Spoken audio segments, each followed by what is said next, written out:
The sun over Dry Creek had a cruel way of shining, bright enough to burn, yet never warm enough to bring life. The air shimmered with heat, dust lifting off the parched earth in golden waves. Folks gathered near the auction pen, faces shaded beneath wide brims, laughter sharp and dry as the wind. Elias Boone stood among them, a quiet figure wrapped in a worn duster, his hat pulled low. Once, he'd been known as the proudest rancher this side of Montana, before the drought took his land, before illness took his wife, before silence settled on him like a second skin. The auctioneer's voice cracked through the heat. Next up, a stallion, though not much left of him.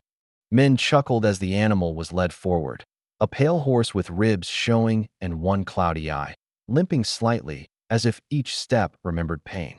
Its mane hung in knots, its spirit gone hollow. Someone jeered, "That one's ghosted already." Another said, "Boone, that's your kind of luck." Elias didn't answer. He looked into that horse's single clear eye and saw something wordless but alive. Maybe it was sorrow. Maybe it was the same kind of quiet endurance that lived in him. When the bidding started at $10, no one lifted a hand. The auctioneer tried to hurry it along, his voice losing energy. "5, then? Anyone? For the hide if nothing else." Elias spoke softly, almost to himself. "5." The crowd turned, a few snickers cutting the air. The gavel hit the post, and it was done. The rancher had bought himself a broken ghost. He led the horse home in silence. The reins slack, the road long and empty. Wind moved across the grass like a tired breath. Somewhere behind the hills, thunder grumbled. When they reached his ranch, what was left of it stood quiet. Half-collapsed fences, dry troughs, a house gone gray with years. Elias led the horse to the barn, poured water from a cracked bucket, and stood there a long while, watching the creature drink as though thirst were holy. That night, under the dim light of a lantern, he brushed dirt and burrs from its mane. The horse flinched but didn't fight. There was a tremor in the way it breathed, like the memory of running still haunted its ribs. Elias spoke softly, words meant as much for himself as for the animal. "You're home now, ghost." He didn't know why he said it. Maybe because the horse looked like one, pale and half gone. Or maybe because the word felt fitting for them both. In the following days, they learned each other's rhythms. Ghost would watch him from the stall, ears twitching at every sound, eyes following his every move. Elias fixed the fences, mended what he could. When loneliness pressed in, he talked to the horse the way a man might talk to his own shadow. One morning, Mara Callan rode up the trail with feed and medicine.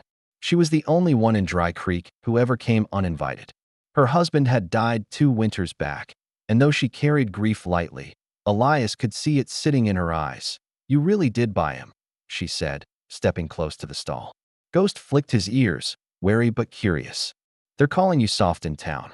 Elias smiled faintly, brushing straw from his sleeve. "Let him call me what they will. He's a fine-looking animal," she said, though her voice held doubt. "Just broken, maybe." Elias nodded. "Ain't we all?" Their eyes met for a moment, brief, careful, charged with something neither dared name. That night, rain came down hard, rattling the roof.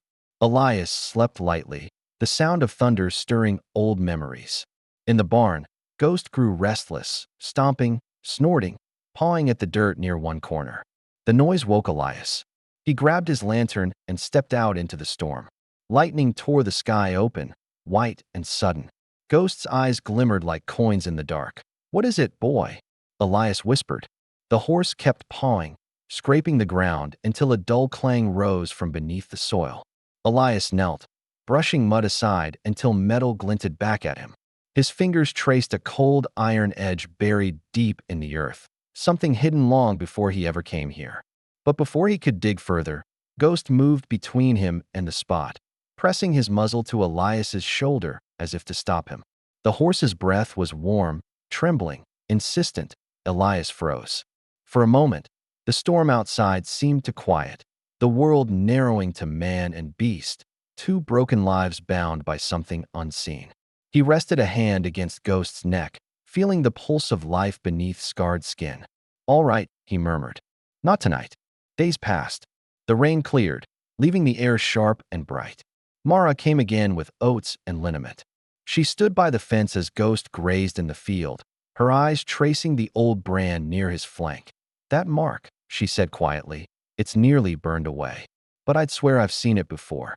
Elias looked up from his work. "Where?" "McGraw's silver mine," she said after a pause. "Back before the fire. They marked their finest horses that way, used them to haul silver down the mountain. When the mine collapsed, most were lost." Her words hung heavy in the still air. Elias turned to Ghost, who lifted his head, that cloudy eye catching the light. The wind carried a faint scent of rain again, and somewhere deep in Elias's chest, something began to stir, something that felt a lot like unease, and maybe hope. That evening, as the sun sank behind the mountains, Elias sat by his window. The barn glowed faintly with lantern light, and through the glass, he could see Ghost moving slowly in his stall. The world outside was quiet, but inside, the air hummed with questions. Maybe Ghost wasn't just a broken horse. Maybe pity had led him to something that wasn't meant to be found. And as night settled like a heavy blanket over the land, Elias Boone felt, for the first time in years, that he wasn't entirely alone. Something was waiting beneath the silence, something that wanted to be uncovered. Morning broke slow and golden over the ranch, the kind of dawn that made the frost glitter on the fence rails like silver dust. Elias rose early, a shovel slung over his shoulder. Ghost watched him from the corral, ears flicking in the wind, tail lifting with quiet awareness. Elias walked to the corner of the barn where the horse had pawed the ground nights before. The earth was still soft from rain. He began to dig. Each strike of the shovel echoed through the stillness. Thunk, scrape, breath. Hours passed. His hands blistered, his back ached, but he didn't stop. Ghost stood near, silent sentinel. Finally, the metal edge appeared again.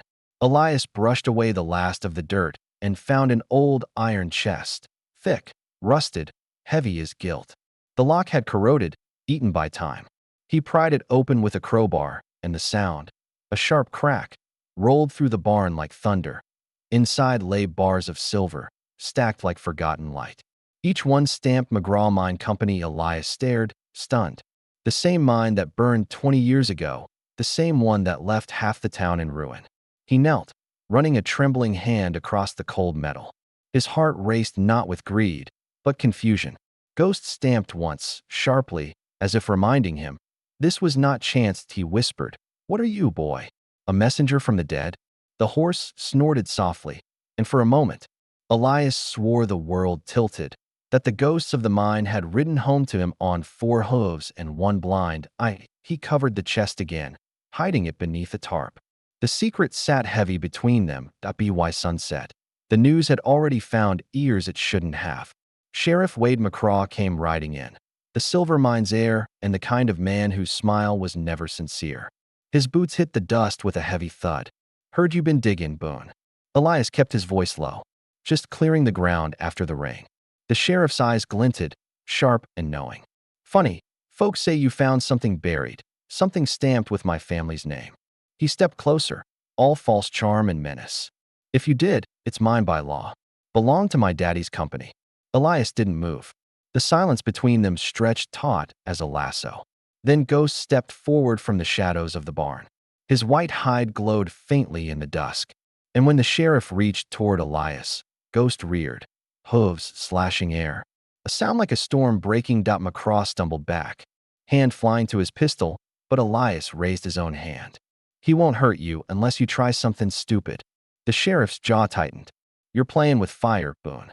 "Maybe," Elias said softly, "but I've lived cold long enough." When the sheriff finally left, his threat lingered in the air like smoke. That night, Mara came by after hearing the commotion. They sat in the kitchen, lamplight trembling between them. "He'll come back," she said quietly. Elias nodded. "Then I'll be ready." Mara reached across the table, brushing a streak of dust from his sleeve. A small, wordless gesture that felt heavier than 1,000 declarations. For a moment, both their hearts seemed to breathe again. Outside, Ghost shifted in the dark, restless. Hours later, under a full moon, Elias buried the silver beneath the cabin floorboards. The boards creaked softly, like they, too, were keeping a secret, but before dawn, hooves thundered up the trail. 3 riders, lanterns cutting through the dark like knives. Sheriff McCraw returned, this time with 2 deputies, The cabin door burst open. "Step aside, Boone. That silver's mine." Elias grabbed his rifle. "Ain't nothing yours that you buried with lies." The first shot tore through the quiet night. Splinters flew from the doorframe. Ghost screamed from the barn, a fierce, raw sound that split the darkness. Then came the crash of wood. The horse bursting free, his hooves pounding the earth like drums of war. He charged straight into the men, scattering them, rearing high. The sheriff's lantern dropped, flame catching in the straw. Fire leapt like wild hunger. The barn was burning. Mara ran up the hill, calling his name. Together, she and Elias pulled at the chest, dragging it clear of the spreading blaze. Sparks flew like stars, smoke curling into the heavens. Ghost, though wounded and limping, circled them, driving the deputies off with a fury no man could tame. By dawn, it was over. The barn lay in ruins, the air thick with ash and the bitter scent of charred wood. The sheriff, thrown from his horse, lay unconscious in the dust. The silver chest sat half-buried beneath soot and smoke, a monument to greed and mercy. Elias looked at Ghost, blood streaking the horse's flank. He knelt beside him, pressing a trembling hand to his neck. "You saved me," he whispered. "You saved us." Ghost's breath came slow but steady. The rising sun touched them both, light falling over ruin and over something reborn. Days later, Sheriff McCraw was arrested for corruption. The truth spread through the town like wildfire. The mine's fortune had been stolen, its collapse covered up. Elias turned the silver over to the families who'd lost everything decades ago. One by one, they came to his ranch, the same townsfolk who once mocked him, to thank the man who bought a dying horse and gave them back their lives. Mara helped him rebuild what the fire had taken. They worked side by side through the long summer days, quiet but close. There were no confessions, no vows, just the steady rhythm of shared labor and the ease of silence that feels like home. One evening, with the fields gold in the fading light, Ghost ran free again, healed, proud, his mane bright against the horizon. Elias leaned on the fence, Mara beside him. The wind carrying the scent of rain and wild grass. He smiled faintly. Guess pity wasn't such a poor investment after all. Mara's voice was soft. Maybe it never is. They stood there until dusk deepened into blue, watching Ghost disappear into the distance, a pale shadow running toward forever. And later, when the world grew still again, Elias wrote a single line in his old ledger, where debts and losses once filled the pages. Mercy comes back richer than silver. In the years that followed, folks in Dry Creek told the story like a legend, how a broken horse led a lonely rancher to a fortune, and how he spent it not on himself, but on a town that had once turned its back on him. And if you were to ride past that valley come spring, you might see a white stallion grazing by the fence and an old man standing beside him, both content, both alive, because out here, in the wide West where dust remembers every step, it's said that kindness never dies. It just waits, buried, until someone digs deep enough to find it. That's the secret worth 5 million, not the silver, not the fortune, but the heart it wakes in a man when he chooses compassion over fear. And if you listen close, when the wind moves through the pines, you might still hear the sound of hooves and a quiet voice saying, "Some ghosts don't haunt us to scare us. They come back to save us."